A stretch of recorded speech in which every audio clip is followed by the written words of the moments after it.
স্বাদে গড়া Belal New Zealand dairy excellence in quality. আমরা যখনই কোনো রেস্টুরেন্টে খেতে যাই তুমি বিলটা পে করো, কিন্তু বয়ফ্রেন্ড হিসেবে তো বিলটা পে করার কথা আমার। মই কিন্তু আমরা রেগুলার কাস্টমার। কাস্টমার মানে? সরি আপামনি, see you not for mind. আপনি যে টিকটকে ভিডিও দেন না, ওইগুলো আমি রেগুলার দেখি।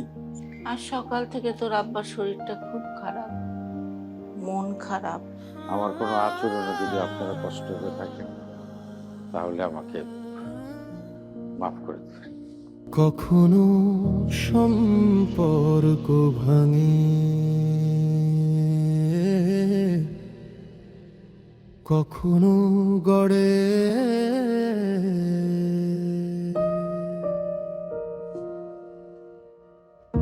কখনো নিজেদেরই চিনতে পারি না। এই জীবনের ভিড়ে, এই শহরে হাসি কান্না বিশ্বাস অবিশ্বাস সব কিছুর পরেও হাত ধরি আমরা। দিনের শেষে বুঝে যাই আমরাই মধ্যবিত্ত পরিবার। সব বদলে গেলে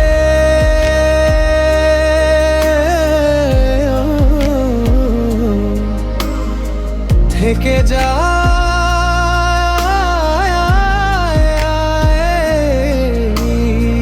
ঘর।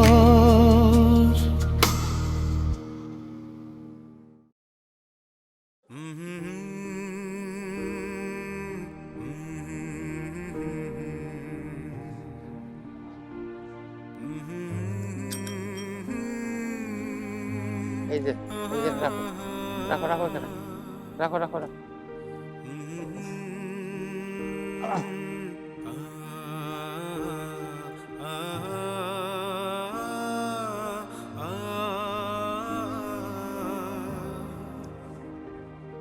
কত স্যার? কি কত? ইলিশ মাছ। জাতীয় মাছ ইলিশ। ইলিশ মাছ হয়ে গেছে হলো কোরবানির গরুর মতো। নিম্নবিত্ত মধ্যবিত্ত যেই থাকে সেই খালি দাম জিজ্ঞেস করে। ঠিক কইছেন স্যার। শেষ কবে এত বড় ইলিশ মাছ খাইছি মনে পড়ে না। আমার বিয়ার পর প্রথম যেদিন শ্বশুর বাড়িতে গেছিলাম, নতুন জামাই হিসাবে সেদিন খাইছিলাম। এরপর আর জীবনে ইলিশ মাছ ভাগে জোটে নাই। তা তোমার বিয়ে হয়েছে কতদিন? তো বছর 10। 10 বছর হয়ে গেছে তুমি ইলিশ মাছ খাও না? আরে বাঙালি, জাতীয় মাছ 10 বছর ধরে খায় না? শোনো, আজকে আমার চাকরির শেষ দিন ছিল, কালকে থেকে অবসর। আজকে বাড়ির সবাই ইলিশ মাছ দিয়ে ভাত খাবো, তোমারও দাওয়াত থাকলো, তুমি আইসো। স্যার গো, খাইলেই খাওয়া হয় না। আপনি যে আমার মতন গরিব মানুষটারে একবেলা ইলিশ মাছ খাওয়াইতে চাইছেন, এতে আমার মন বেড়া খাওয়া হয়ে গেছে। স্যার গো, এই রিক্সায় হাজার হাজার প্যাসেঞ্জার আনানো করছে, কারো কথা মনে নাই, কিন্তু আপনার কথা আমার সারা জীবন মনে থাকবে। আপনার যেন আল্লাহ ভালো রাখে। আচ্ছা আচ্ছা, আসসালামু আলাইকুম। আরে এই ভাড়া নিয়ে যাও। আরে রিক্সা, আরে কত ভাড়া সারা চলে গেল। ঠিক আছে, দেন মাস্টার মুদার। আচ্ছা থাক, লাগবে না, লাগবে না, লাগবে লাগবে লাগবে।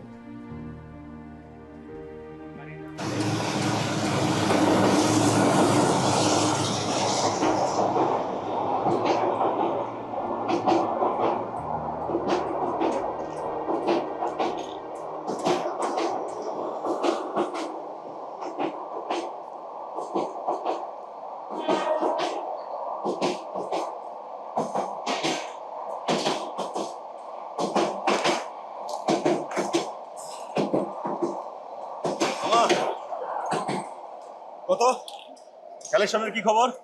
দোস্ত মাশাআল্লাহ, এই দেখ বেটা, আল্লাহর রহমতে মনে কর প্রথম দিন আমাকে মনে কর প্রফিট হয়ে গেছে বন্ধু। যাক, আর কি অবস্থা বলতো? আর ওই যে 2 নাম্বার গুলি যে মনে করছে কাকাই আছে, আমার মনে কিয়ামত তরি পর্যন্ত তুই মনে বাকি খাইতে থাকবো খাইতে থাকবো, মানে এই খেলার টাকাও আমাকে দিব না। তবে দোস্ত, মন খারাপ করার কোনো কারণ নাই। মন ভালো করার 1 নম্বর একটা গুড নিউজ আছে। কি নিউজ তাড়াতাড়ি কো বন্ধু, সারা জীবন খালি মনে করো দুঃখর কথা শুনতে শুনতে ভালো কথা শোনার মনে করো, তাড়াতাড়ি কও, আমার ধৈর্য কিন্তু কম। আচ্ছা শোন তুই রেডি তো? হ্যাঁ। আমার ব্যবসা মানে আমাকে দুজনের ব্যবসা দাঁড় করানোর লাগিয়া নতুন ইনভেস্টমেন্ট পাইতেছে। কি করছো আল্লাহ, তুমি মুখ চোরা দেখাইছো বন্ধু। কেনা ইনভেস্টমেন্ট কেনা? শোন ধৈর্য ধরে শোন। ইনভেস্টমেন্ট বাইরের কেউ না, ইনভেস্টর হলো গিয়া আমার আব্বা। কাকায়? আব্বা। তোর আব্বাই? ও আব্বা। লোকটা সারা জীবন মানে এখন রিটায়ার করছে না? রিটায়ার করছে। কয় টাকা পাবো চাকরি? এই টাকা তোরা দিব? আর বাট অফিস থেকে তো সে টাকাটা পাইতেছে। শোন আব্বা আমার নিজের মুখে বলছে আমাকে ব্যবসা দাঁড় করানোর লাগিয়া সে আমার নগদ 2 লক্ষ টাকা দিব হেল্প। বিশ্বাস হয় না? আব্বা নিজের মুখে কইছে বেটা। দেখছস চান কপাল তুই বেটা। বাপ আছে না তোর? বাপ হইল গে বট ছায়ার মতো, বুঝছ নাই? বট গাছ একটা, যে কোনো বিপদ আপদে আমাকে বাপ তোর কাছে আয়া পড়ছে। আর আমার বাপও নাই মাও নাই, এতিম পয়সা হই, বুঝছ নাই? এখন তুই দুঃখের কথা কবি, এত বড় একটা সুখের খবর দিলাম, আরেকবার বুকে আসবি না? হ্যালো, আমাকে ব্যবসার প্রথম লাভ তোর কাছে রাখ, তোর প্রতি আমার 100% বিশ্বাস আছে, তোর কাছে সব টাকার হিসাব থাকবে। তো চল 7 নম্বরে যাই। চল। কলা হিসেব লইতে হইব, নতুন মনে কর আবদা পাইছে। আয় আয় আয়। টাকা এবার ইনভেস্ট করবো, বুঝলি? ভালো লাগতেছে। আল্লাহ ভরসা। বাপের একটা দোয়া আছে না বেটা? দাও বাদ দাও ওকে। যে সুন্দর গন্ধ বেরিয়েছে। আম্মা আজকে কিন্তু মাথাটা আমি খাবো। তোরা দুই ভাই বলি তো টেকআপ থেকে তেঁতুলিয়া সব নিয়ে নিবি, আমরা তাহলে কি খাবো? হ্যাঁ আম্মা, আমরা তো ঢাকায় থাকবো, মাছের মাঝখানে অংশগুলো আমাদের ভাগ করে দাও। আচ্ছা দাও দাও দাও। ঠিক আছে, ওদের দাও ওদের দাও ওদের দাও। হাওয়াইতে প্লেটটা নিয়ে যা।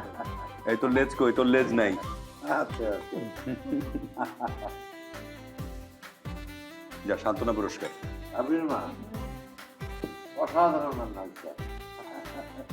ঠিক আছে, আমার মায়ের হাতে রান্না। শাশুড়ি আম্মা বেঁচে থাকতে হাতে ধরে শিখিয়েছে, সেটা কি ভোলা যায়? হ্যাঁ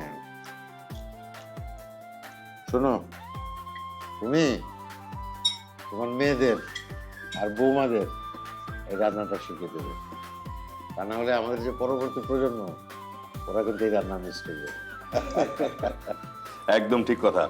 এই শুনছো আব্বা কি বললো? রান্না বান্না তাড়াতাড়ি শিখে ফেলো। সময় করে সব শিখে নিব। আমি কিন্তু আজকে অলরেডি শিখে ফেলছি অর্ধেক। তাহলে তুই অর্ধেক খা। তুই তো আজকে অর্ধেক শিখে ফেলছিস, তাহলে বাকি অর্ধেক শাশুড়ি হাতে মায়ের খেতে খেতে শিখে ফেলছিস। ভাইয়া, তুমি কিন্তু আমাকে সবার সামনে অপমান করার চেষ্টা করছো, আমি কিন্তু খাবো না। এই বোকা নাকি তুই? তোর সাথে আরেক মজা করেছে। আবির মা তুমি খাচ্ছ না কেন? তুমি বসো। হ্যাঁ মা বসে যাও। হ্যাঁ মা, বসে পড়েন না, একসাথে খাই আমরা। তোমাদের সবার চিপটি করে খাওয়া দেখি আমার আনন্দ। আমি পরে খাবো, এই যে আমার জন্য রেখেছি একটা। আচ্ছা আচ্ছা। আবার এই রাত্রেবেলা কে আসলো? আমি দেখতেছি।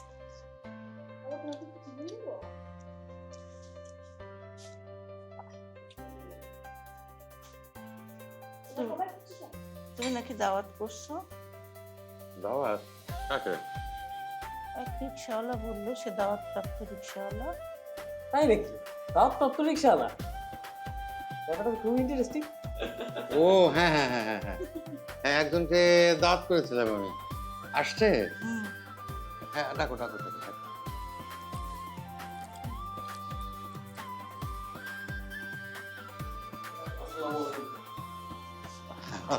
আচ্ছা, আবার এটা হাতে করে আনতে গেছে।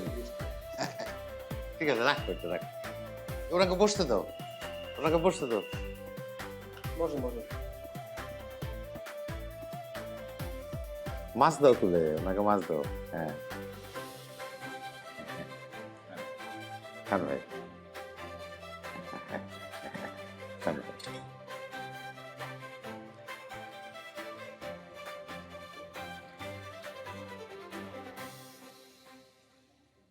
ওয়াও, খান খান খান। মজা হয়েছে। এই তুমি একটু নাও না, এখানে চিকেন আছে নাও। না না, আমি আর কিছু খাবো না। আব্বু তোমাকে একটু দেবো?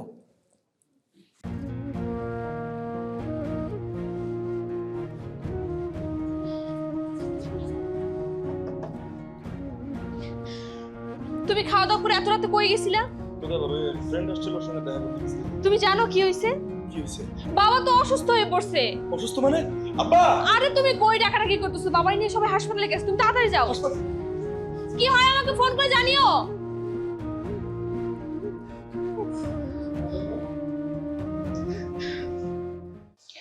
অনেক আগেই ওনাকে বলেছিলাম এনজিওগ্রামটা করাতে, কিন্তু এই অসুখটাকে কেন উনি অবহেলা করলো আমি ঠিক জানি না। ওনার হার্টে 2টা ব্লকেজ ধরা পড়েছে। যত দ্রুত সম্ভব তার হার্টে রিং পড়াতে হবে। ওনার অবস্থা কিন্তু বেশ ক্রিটিক্যাল। আচ্ছা ম্যাডাম, মানে খরচপাতি কিরকম হতে পারে, কোনো আইডিয়া দেওয়া যাবে কি? আমাদের হসপিটালে করালে সেটা তো মিনিমাম 2-3 লাখ টাকা লেগে যাবে, কিন্তু যত দ্রুত সম্ভব তার অপারেশনটা করা দরকার। 2-3 লাখ টাকা? টেনশন করতেছ কে? টেনশন করতেছস কেন? হ্যাঁ, টাকা লাগলে আমি দেবো, লাগলে আমার কিডনি বেচে ফেলাম। আমার তো বাপ মা নাই, আমি তো এতিম। আমি জানি এতিমের কষ্ট কি। তবে দুইজনে আমি বাপ হারাইতে দিব না দোস্ত। থ্যাংক ইউ দোস্ত। কিন্তু আমার মনে হয় কি ব্যাপারটা অন্যভাবে সলভ করা যায়। যেমন আব্বার অফিসে গেলে তো একটা ব্যবস্থা হয়, ওই আব্বার প্রভিডেন্ট ফান্ডের টাকাটা যদি পাই সেটা দিয়ে তো একটা ব্যবস্থা হবে না? তাহলে আর সময় নষ্ট করে লাভ কি? আপনার অফিসে যোগাযোগ করতেছি। তারপর যদি না হয় আমি আসি, টাকা যা লাগে আমি দেবো। আপা, আপনি ব্যবস্থা করেন, টাকা যা লাগে ম্যানেজ করতেছি, প্লিজ করেন। থ্যাংক ইউ দোস্ত। তোর মতো বন্ধু যারা আছে তার আর কোনো ভয় নেই। আরে বাপ কি তোর একা? বাপটা আমার না, আল্লাহ ভরসা। চিন্তার কোনো কারণ নাই। অফিস থেকে যে এককালীন টাকাগুলি পাওয়া যাবে ওইটা দিয়ে আপনার চিকিৎসা হয়ে যাবে। শোনো, প্রভিডেন্ট ফান্ডে ওই 8 লাখ টাকাই সম্ভব। আমার তো বয়স হয়েছে, চিকিৎসা করাইলে আর বাঁচবো কয়দিন। আমার মনে হয় যে শুধু শুধু টাকাটা নষ্ট করা ঠিক হবে না। কি বলেন আপনি? জীবনের থেকে কি টাকার মূল্য বেশি নাকি? কখনো কখনো জীবনের চেয়ে টাকার মূল্য বেশি। আমার বড় মেয়েটার জামাই জেলে, তারে তো ছাড়াইতে টাকা লাগবে। আমি টাকার জন্য একটু ভালো ব্যবসা করতে পারতেছে না। আমার আগে জিরিয়ান অবশ্য সেমিস্টার ফি বাকি। আমার ছোট আম্মা আয়সা মাত্র ক্লাস 5-এ পড়ে। ভবিষ্যৎ আছে, আমি ছাড়া ওদের ভবিষ্যৎ আর কে দেখবে? সারা জীবন আপনার কথা শুনছি, এইবার আর আপনার কথা শুনবো না। চিকিৎসা করতেই হবে। কি বলিস আবির? চিকিৎসা করতেই হবে। আপনি যদি চলে যান তাহলে আমাদের কথা কে ভাববে? এসব ভাবার কোনো দরকার নেই। আমরা সুস্থ হয়ে যাবো, কোনো সমস্যা নেই। চিকিৎসা হবে আপনার, চিকিৎসা হইতেই হবে। আমরা যত কষ্টই হোক চিকিৎসা করাবো। আমরা একটু বিশ্রাম নেব।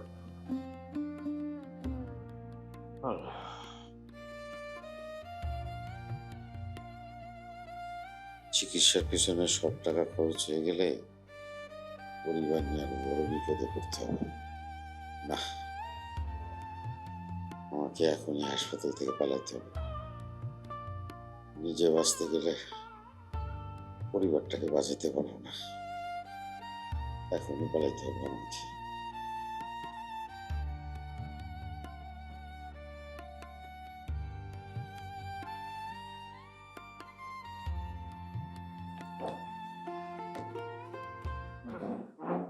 শুনো, আজকে কিন্তু আমি খাবো।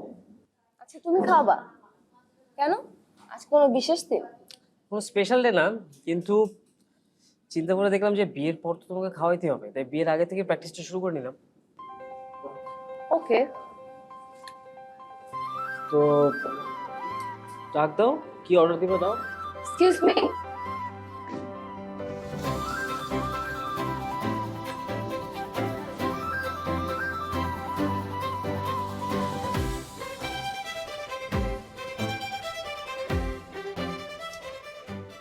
তুমি খাওয়াচ্ছ তাই তোমার যেটা খুশি সেটা অর্ডার দাও।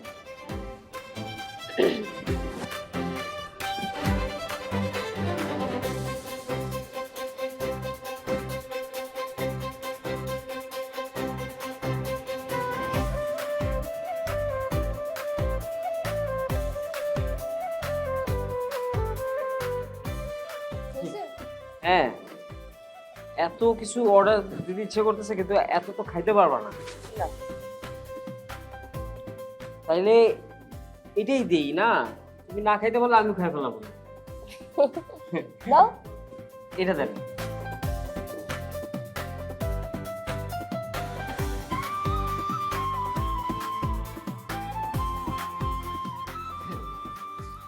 এখন বলো তোমার বাসায় আমাকে কবে নিয়ে যাচ্ছে? জান, দুনিয়াতে এত জিনিস থাকতে তোমার আমার বাসায় যেতে হবে কেন?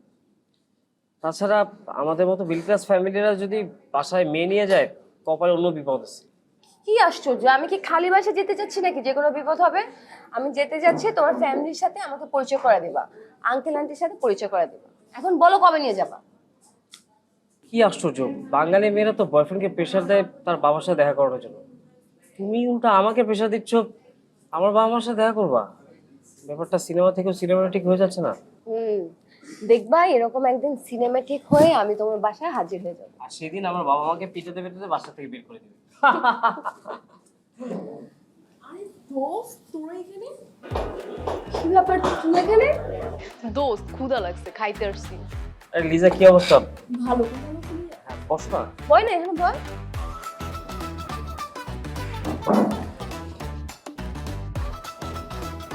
এই লিজা, কি খাবা? অর্ডার দাও। তোরা কি খাইছিস? আমি চিকেন। আচ্ছা এইটাই, এক্সকিউজ মি, এইটা আরেকটা। আরেকটা সেম দেন। তুমি খাবা না? তুমি এখান থেকে খাও নাও। খাচ্ছি। ভালো, তুই হঠাৎ করে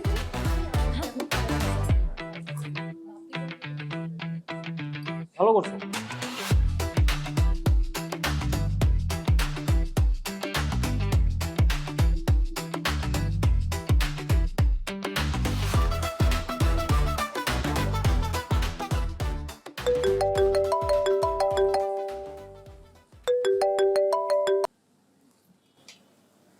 হ্যালো, কি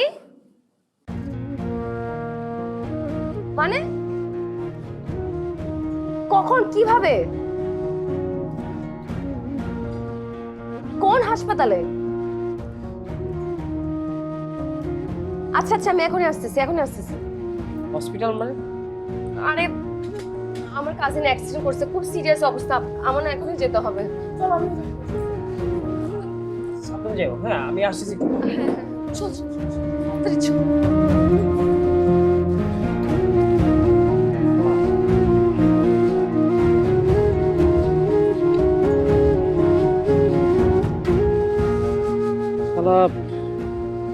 বিল তো চলে আসছে অনেক টাকা, পকেটে তো আছে 500 টাকা।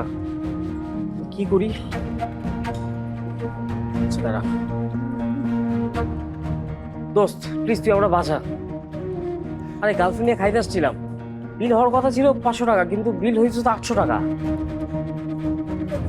একটু 7 নম্বর রোডে মাথায় আয় না রেস্টুরেন্টে।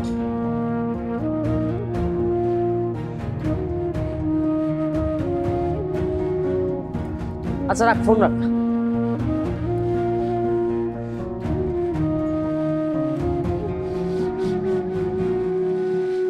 দোস্ত 7 নম্বর রোডের মাথায় আসতে পারবি?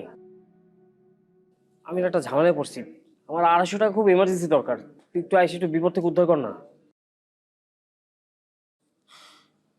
আসলাম।